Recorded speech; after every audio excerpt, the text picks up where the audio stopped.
I am the Whistler, and I know many things, for I walk by night. I know many strange tales, hidden in the hearts of men and women who have stepped into the shadow. Yes, I know the nameless terrors of which they dare not speak. Tonight transcribed, it's the Whistler's strange story, Whirlpool.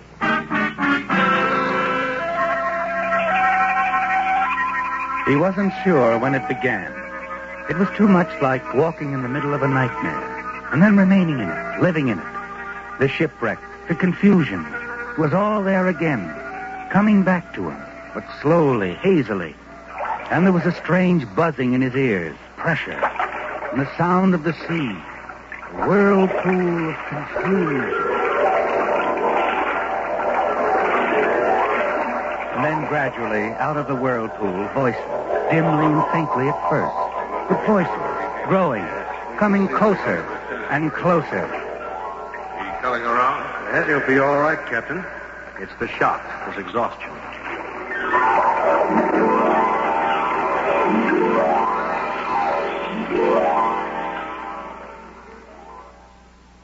Easy, son. Easy. We got his name, Doc. It's Hastings. Stephen Hastings. Oh, good. Mr. Hastings, you're all right. It's over. We pulled you out. Pretty bad shape, isn't he? Worst of any we picked up. Hear anything about the others? The Khalifa just radioed. She took on most of them. Gotta get off. Swim the lifeboat. Poor devil, going through it all over again. He's better, though. He's coming around.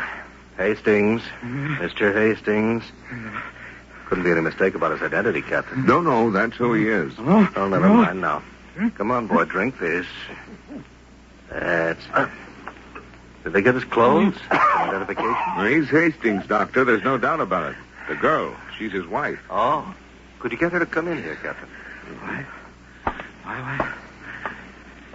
Oh! Now, you just relax. You're suffering from shock, Mr. Hastings, from exhaustion and severe shock. What? Would you come in, Mrs. Hastings? My husband is yours. Just come in. No.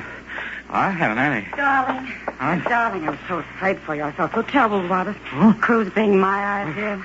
Hasn't been much of a pleasure trip, has it, dear? Doc? Yes, Mr. Hastings. Would you leave us alone a minute? Surely. I want to be with my wife. Why, certainly. Captain, we'll wait on up deck. Okay, now. You want to tell me what it's all about? Darling, you shouldn't try to talk. Now, skip it. I can talk to you. They fished me out. I'm okay. You see? Huh? I'm okay. Of course you are. And the name was South. Like this or in full dress suit. It's South. Marty South. It's a nice name. I like it. That's fine. And you are... Mrs. Stephen Hastings of the Shanghai Hastings. You can call me Lucille. Yeah, okay, Lucille. What's on your mind? He's dead, huh? This Hastings guy. Yes, Stephen's dead. One that didn't make it. One that didn't make it. You left him in his cabin. He wouldn't budge. It was as if he'd welcomed it. Welcome to what? Chance to die? I don't know. You couldn't send anybody back after him? With all that was happening, I didn't think. But you've been thinking since. Yeah? Plenty. Well, come on, I'm waiting. My husband, Stephen, has some money coming to him. It's waiting for him now in Singapore. Waiting for Mr. Hastings to pick it up. Any Mr. Hastings will do, darling. Crazy. To begin with, how can you pass me off as your husband here on board? There are quite a few survivors, I've heard. Nobody knew him. He stayed in his cabin half the voyage. The others were picked up by the Khalifa. We'll see him in Singapore. No, the Khalifa's heading the other way for the United States. And we didn't know a soul in Singapore. Where does this money come from? From an old friend in Shanghai, E.J. Galloway, a former business partner of my husband. You see, E.J. made a mistake once. A business deal in Singapore. And I found out about it. I told Stephen what to ask for. He did. He got results. Shakedown, huh? Nice guy, your husband. He was. as a matter of fact. Weak, though. Terribly weak. You know, he almost got sick to his stomach sometimes, just thinking about it. About blackmailing his old friend. Then why'd he go ahead with it? He liked me. Why? Now, you don't mean that. I can be quite appealing. Maybe. To guys like Stephen Hastings. But not to guys like Marty South? Get out of here. That's all? For now? That's all for any time. We'll see.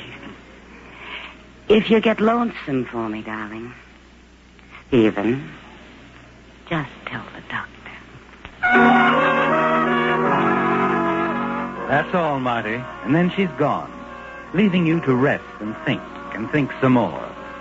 For reasons you can't explain to yourself, you don't say anything about not being her husband, Stephen Hastings, do you? And then, half a day out of Singapore, you can't stand it anymore.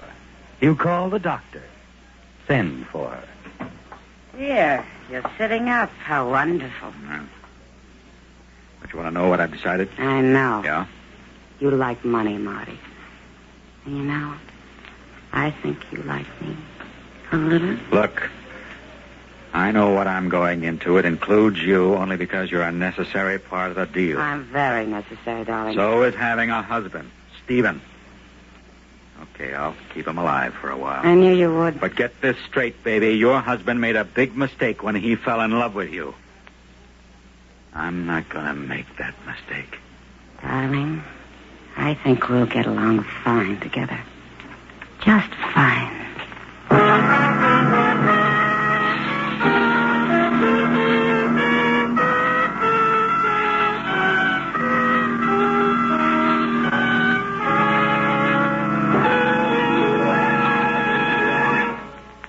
In just a minute, the Whistler will continue tonight's story. All of us are proud of our hometowns, and rightly so. In this brief moment before we continue with our program, we'd like to offer a salute to one of our hometowns in America, New York City. Hometown to more people than any other in the world. Its history is pretty well known. How it was supposedly bought for $24 worth of trinkets from the Indians. How it started under the Dutch, went to the British, and passed to the young United States after the Revolutionary War. It was our national capital for 5 years, and George Washington was inaugurated there. Today, it's not only the biggest, but probably the busiest and noisiest place in the world. Much of its growth and prosperity is due to New York Harbor. The port clears more than 5,000 vessels a year and ships almost half of the entire trade of the United States. But New York City is many things to many people. It's not just San Francisco multiplied by 10 or Chicago multiplied by 3. It's Wall Street and Harlem, the Statue of Liberty in Greenwich Village. It's Broadway, otherwise known as the Main Stem or the Great White Way. More theaters are crowded in that area than any place in the world. It's the Empire State Building, the world's tallest structure. It's a parade up Fifth Avenue and a baseball game between the New York Yankees and the Brooklyn Dodgers. It's the Metropolitan Opera and Madison Square Garden. It's Rockefeller Center, occupying 12 acres and 15 buildings. And it's the headquarters of the United Nations. It's the native New Yorker who never moves off his block, and the immigrant who came from halfway around the world. It's the George Washington Bridge and the Holland Tunnel and Grant's Tomb. And when you've said all this, you've still only scraped the surface of what New York is like, what it's all about. But one thing is for sure. The people of New York are proud of their hometown and proud of the part it has played in the building of America. And now, back to The Whistler.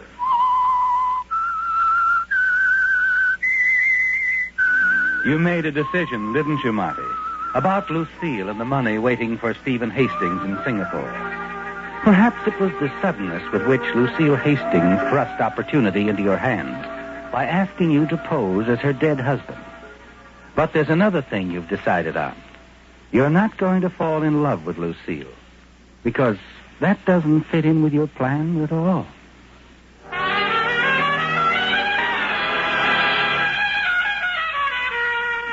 The next night in Singapore, the two of you move easily around the dance floor of the Port Plaza Hotel, seemingly just a devoted married couple, Mr. and Mrs. Stephen Hastings. You dance well there. Stevens improved. Very much so. Maybe the poor guy was tired. He had a right to me. I think we should stop talking about that. Suits me. Let's talk about, when we go to work. Let's see. I think we'd best wait a day or two. We can go there Wednesday for the first payment. Where do I go? I'll have to look at E.J.'s letter again. I think it's a little tailor shop on Ponderosa Street. Why wait till Wednesday? No reason. I just think it's best. All right? What do I do there? Oh, just have your coat pressed. You can wait for it if you want to. Tell them you're Mr. Hastings. What if they want proof? Then they can call the hotel and ask for Mrs. Hastings. But they won't. Relax, darling. Sorry, not until I've had my coat pressed.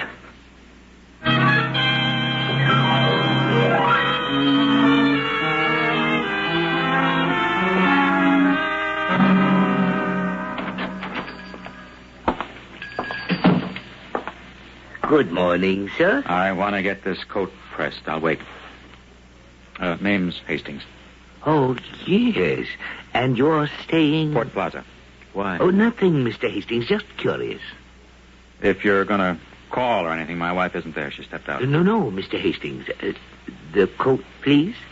I'll have it for you right away. Good.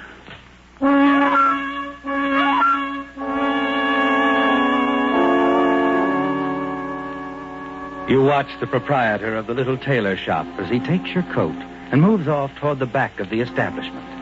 You look around nervously, ready to run for it if anything goes wrong. But nothing does, Marty.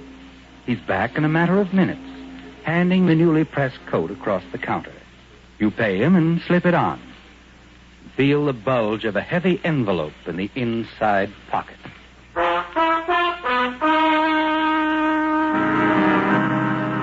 Half a block away, you open the envelope and look inside. It's there, Marty. $20,000 in crisp, unmarked bills. Half of it yours. And then your pulse quickens and you glance back. There's someone following you, Marty. And you realize that Lucille is still thinking as fast as ever. That she's guessed you might not wait until Wednesday. You turn, hurry down the street on your way back to the hotel.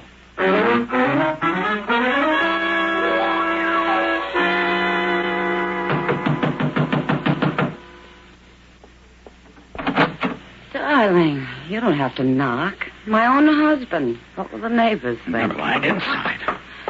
What's all the excitement? You had me followed, didn't you? Did I? The fat guy in the white suit right out of the book. How quaint. Are you going to tell me what's going on? When you calm down, you might tell me. I went to the tailor shop like you said. Didn't they give you the money? That's not the beef, Lucille. I'm talking about the guy who picked me up on the way out. One of your pals, huh? High-powered insurance policy. You're not making sense, darling. If somebody followed you, it's because you're in Singapore. Stay out of alleys, darling. Rough neighborhoods. This is a big city. I wish I could buy that. You can buy anything, Mr. Hastings. How much did you get? 20,000. Here, it's in the envelope. I thought we agreed on Wednesday. All right. I'll forgive you this time. No, you won't. I'll try. Honest. What are you thinking? Something pretty foolish. But sometimes you would really like to level. Marty. Darling. Put your arms around me. So I can hold on for the sleigh ride? I wouldn't take you on a sleigh ride. Not you. You'll take your mother on one. Don't hate me, Marty. Not now. Not this minute. Here I go, huh? My back's against the door anyway. Marty. Marty. Come here. You.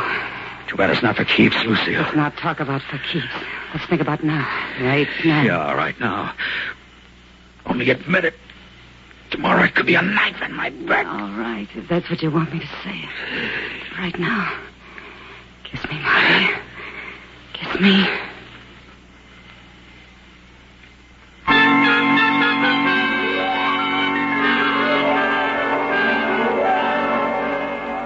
Your mind is spinning as you leave her, Marty. You're afraid, aren't you? Because the one thing you've tried to guard against is happening. Slowly and surely, you're falling in love with her. And you know what it can mean.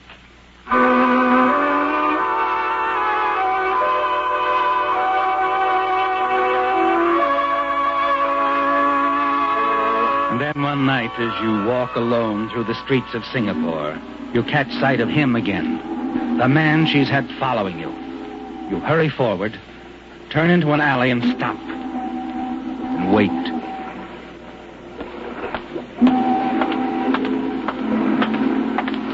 Here I am. What? What do you want? Oh, take it easy, Mr. Hastings. I just wanted to talk it over. Talk what over? Why, our deal.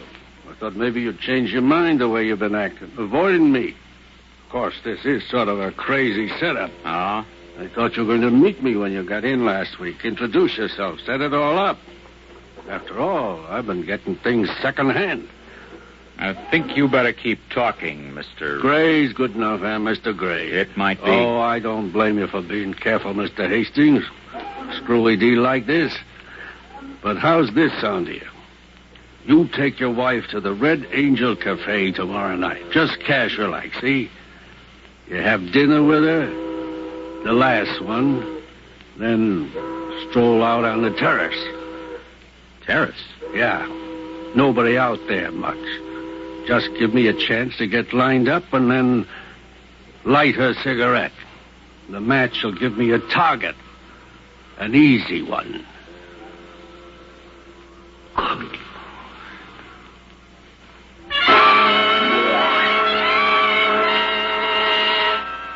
It hit you suddenly. Stephen Hastings, the weakling, the coward who loved Lucille so much that he'd blackmail a lifelong friend. He really didn't want to leave that cabin, did he? No, Marty. Because he'd set up a plan to kill her at the end of the voyage. A plan that he was too weak to go through with. It's perfect, isn't it? You can get rid of Lucille tomorrow night. And the following morning, drop around to the tailor shop, pick up the rest of the money and leave town. But you're not sure, are you, Marty? Not sure that this is the way you want it to be. What's the matter, Mr. Hastings? You haven't changed your mind? Changed my mind. Like a little more time to think it over. I've been doing some traveling. I want my $5,000, Mr. Hastings. 5,000, okay, you'll get it. You want to leave it in your hotel box? Small, new bills, cash. Mr. Gray. Yeah? If the money's there, tomorrow night you'll see us, my wife and me, at the Red Angel Cafe. On the terrace? Yeah. I'm to light her cigarette.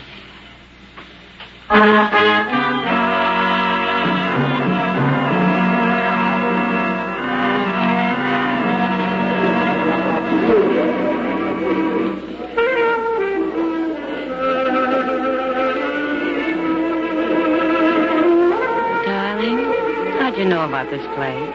Red Angel? Mm-hmm. Heard somebody mention it. You like it? Very much. And I like you for bringing me. Lucille, Oh, you want to talk? Come on. Where are we going? On the terrace. But... Okay. The terrace.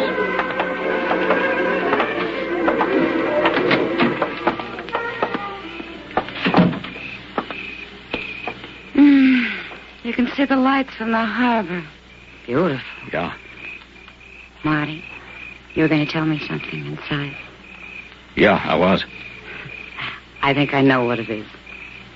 You know, Marty, you're not like Stephen at all. You're anything but weak. Except when it comes to putting this sort of thing into words. Give me a cigarette, darling. What?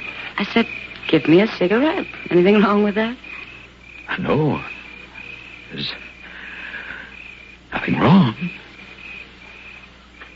Here you are. Thank you, darling. You know, just the way you're looking now tells me something. You do love me, don't you? Yeah. I guess I do. Would you give me a light? Light? Hmm? okay? You're beautiful, Lucille.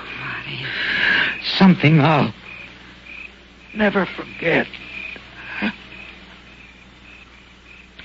Here. Thank you, darling.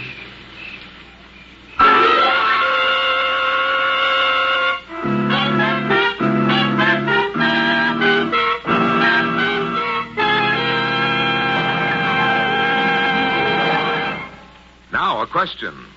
Do you know how the term midshipman originated? In the early days of the Navy, crews included 9- and 10-year-old boys whose primary duty was to carry orders from the officers to the crewmen.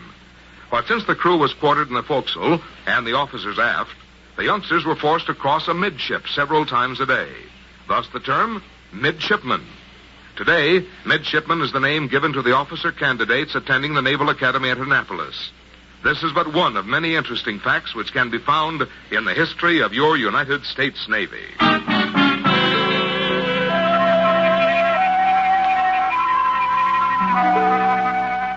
In the police station at Singapore, the arresting officers huddle around a man sitting under the glaring white light. Come on, Gray. We know you did it. No. You've been followed since you asked for that money in Hastings' hotel box. Mr. Hastings gave me the money, left it for me. What was it for, the killing? Gray, you were seen firing the gun. All right. I did it. But it was a plan. Hastings. He was tired of his wife? He must have been tired of everything. But he was a weakling. Suicide's been on his mind for months. Only he didn't have the nerve. Suicide? Then why kill her? I think maybe it was because of some deal she talked him into. He didn't want to leave her around so that she could follow through with it. That's why Stephen Hastings set this thing up. So they'd die together. Don't be half right. Use Yusufi. For example, how many years ago would you say the first helicopter was invented? 227? No, that's only half right. Brush up on your aviation. Tell your I&E officer you want to study with the United States Armed Forces Institute, USAFI. It's easy. It's simple. If you don't want to be half right, use USAFI.